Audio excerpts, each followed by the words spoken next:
Hello and welcome to Do It Yourself channel.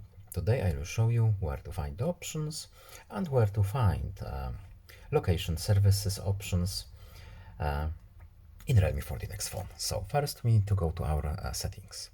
Then in settings we need to scroll to security and privacy.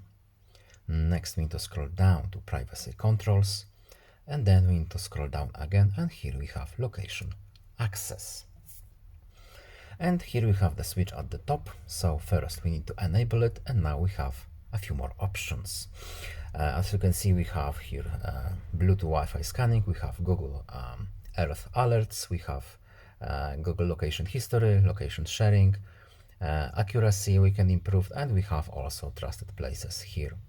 And these are our options. And that's all. I hope this video is helpful to you. Please leave a like and subscribe. Have a nice day and see you in the next video. Goodbye.